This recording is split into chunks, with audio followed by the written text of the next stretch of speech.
സാറേ, മ്യാൻമറിലെ coco island ഇവിടേക്ക് ഇപ്പം ഇന്ത്യൻ നേവിക്ക് പ്രവേശനം നിഷേധിക്കുന്നു. കാരണം ഈ മേഖലയുടെ അടുത്ത് ചൈനയുടെ ചില നിരീക്ഷണ കേന്ദ്രവുമുണ്ട്. കാരണം ഇന്ത്യയിൽ നടത്തുന്ന പ്രവർത്തനങ്ങളൊക്കെ നിരീക്ഷിക്കാൻ കഴിയുന്ന ഒരു നീക്കം.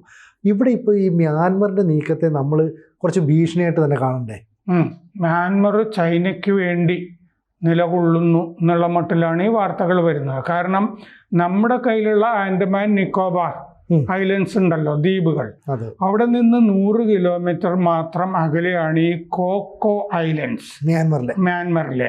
മ്യാൻമറിന്റെ അധീനതയിലുള്ള ഒരു ദ്വീപാണ് കോക്കോസ് ദ്വീപ്. അപ്പോൾ നമുക്ക് അവിടെ ഇപ്പോൾ ഈ കോക്കോസ് ഐലൻഡിൽ ചൈനയുടെ ഒരു ലിസണിങ് പോസ്റ്റ്, റഡാർ സംവിധാനങ്ങൾ ഇതൊക്കെ ഉണ്ട് എന്നാണ് റിപ്പോർട്ട്.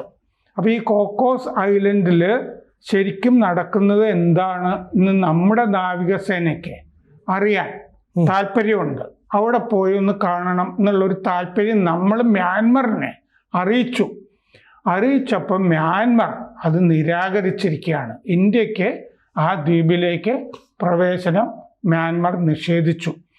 നമ്മുടെ പ്രതിരോധ സെക്രട്ടറി രാജേഷ് കുമാർ സിംഗ് സെപ്റ്റംബർ 25 മുതൽ 27 വരെ മ്യാൻമറിലുണ്ടായിരുന്നു. ആ സമയത്ത് മ്യാൻമറിനോട് ഇങ്ങനെ ഒരു താല്പര്യം നമ്മൾ പങ്കുവച്ചിരുന്നു എന്നാണ് റിപ്പോർട്ടുകളിൽ കാണുന്നത്. പക്ഷെ കോക്കോസ് ഐലൻഡിലേക്ക് ഈ ദുരൂഹ കാരണങ്ങളാൽ മ്യാൻമർ നമുക്ക് പ്രവേശനം, നമ്മുടെ നാവികസേനയ്ക്ക് പ്രവേശനം നിഷേധിച്ചിരിക്കുന്നു എന്നുള്ള റിപ്പോർട്ടുകളാണ് കാണുന്നത്. അപ്പോൾ ആൻഡമാനിൽ നിന്ന് 100 കിലോമീറ്റർ അകലെയുള്ള ഈ കോക്കോ ഐലൻഡ്, അവിടെ നിന്ന് ചൈന നമ്മുടെ ഒരുപാട് സംവിധാനങ്ങൾ നിരീക്ഷിക്കുന്നുണ്ടെന്നാണ് റിപ്പോർട്ട്. പ്രത്യേകിച്ച് നമ്മുടെ ആണവ ബാലിസ്റ്റിക് മിസൈൽ വഹിക്കുന്ന സബ്മറൈനുകൾ ഉണ്ടല്ലോ, അന്തർവാഹിനികൾ. നമ്മുടെ ഈ ആണവ പോർമുനയുള്ള ബാലിസ്റ്റിക് മിസൈലുകളുള്ള ഈ അന്തർവാഹിനികളെ ആ കോക്കോ ഐലൻഡിൽ നിന്ന് ചൈന നിരീക്ഷിക്കുന്നുണ്ട് എന്നാണ് റിപ്പോർട്ടുകൾ. അപ്പോൾ നമ്മുടെ അന്തർവാഹിനികൾ സദാ ചൈനയുടെ നിരീക്ഷണത്തിലാണ്. അതൊന്ന്. പിന്നെ ആന്ധ്രയിലെ റംപിള്ളി നാവികത്താവളം, ആന്ധ്രയിലെ നമ്മുടെ റംപിള്ളി നാവികത്താവളം, അതിൻ്റെ തന്നെ ലാറ്റിറ്റ്യൂഡിലാണ് ഈ കോക്കോ ഐലൻഡ് നിൽക്കുന്നത്. ഒരേ അക്ഷാംശത്തിലാണ് നിൽക്കുന്നത്. അപ്പോൾ ആ താവളത്തിൽ നിന്നുള്ള ഈ ആണവ അന്തർവാഹിനികൾ ആണ് ചൈനയുടെ നിരീക്ഷണത്തിലുള്ളത് എന്നാണ് റിപ്പോർട്ടുകളിൽ കാണുന്നത്.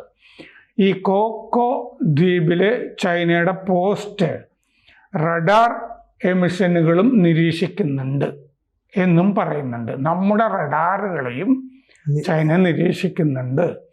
പിന്നെ റേഡിയോ ഫ്രീക്വൻസികൾ, നമ്മുടെ missile telemetry data, submarine communication traffic, നമ്മുടെ അത് മാത്രമല്ല, ഒഡീഷയിലെ ബാലസൂറിൽ നിന്നല്ലേ നമ്മൾ മിസൈലുകളൊക്കെ പരീക്ഷിക്കുന്നത്. അതെ, ഒഡീഷയിലെ ബാലസൂറിൽ നിന്നുള്ള മിസൈൽ ടെസ്റ്റ് റേഞ്ചിൽ നിന്നുള്ള സിഗ്നലുകൾ അതും പിടിച്ചെടുക്കാൻ കഴിയും കോക്കോ ഐലൻഡിലെ ചൈനീസ് പോസ്റ്റിന് എന്നാണ് റിപ്പോർട്ടുകളിൽ കാണുന്നത്.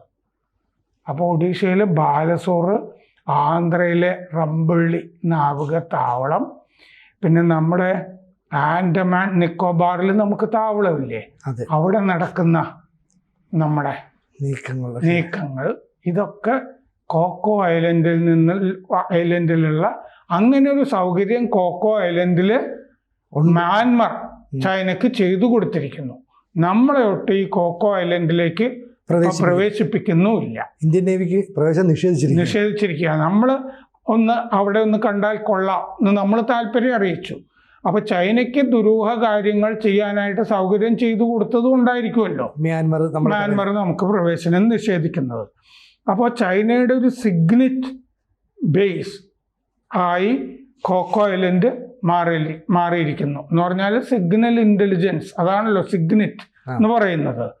നമ്മുടെ അഗ്നിയുടെ പരീക്ഷണങ്ങൾ, അഗ്നി മിസൈൽ പരീക്ഷണങ്ങൾ ഒഡീഷയിൽ നിന്നൊക്കെ നടക്കുമ്പോൾ അത്, പിന്നെ K4 ശ്രേണി നമ്മുടെ ആ മിസൈലുകൾ, ഇതിൻ്റെയൊക്കെ പരീക്ഷണങ്ങൾ നിരീക്ഷിക്കാനായിട്ട് ചൈനയ്ക്ക് കോക്കോ ഐലൻഡിൽ നിന്ന് സാധിക്കും.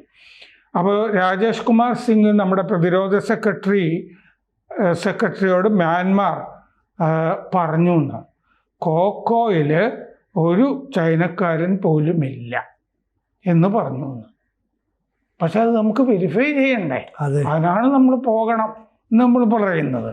അത് നിഷേധിക്കുന്നു മ്യാൻമാർ. 1990 മുതൽ നമുക്ക് ഈ കോക്കോ ദ്വീപിലെ ചൈനീസ് സാന്നിധ്യത്തെ പറ്റി സംശയമുണ്ട്. അവിടെ ഒരു റഡാർ സ്റ്റേഷൻ എന്ന് മാത്രം എന്നാണ് കരുതിയിരുന്നത്.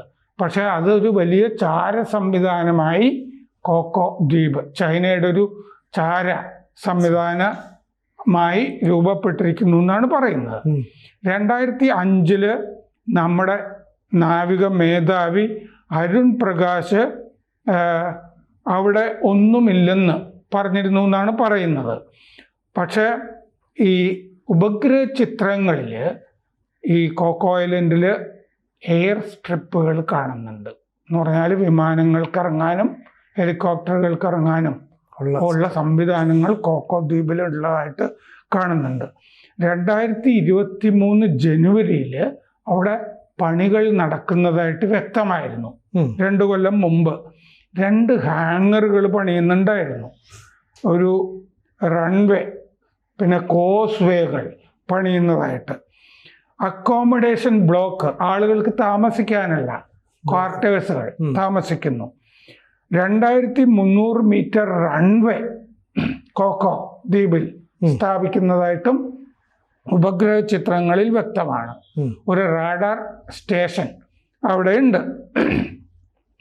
ചൈന മ്യാൻമാർ കോറിഡോർ ഉണ്ടല്ലോ, ഇടനാഴി, വാണിജ്യ ഇടനാഴിയൊക്കെ ഉണ്ട്.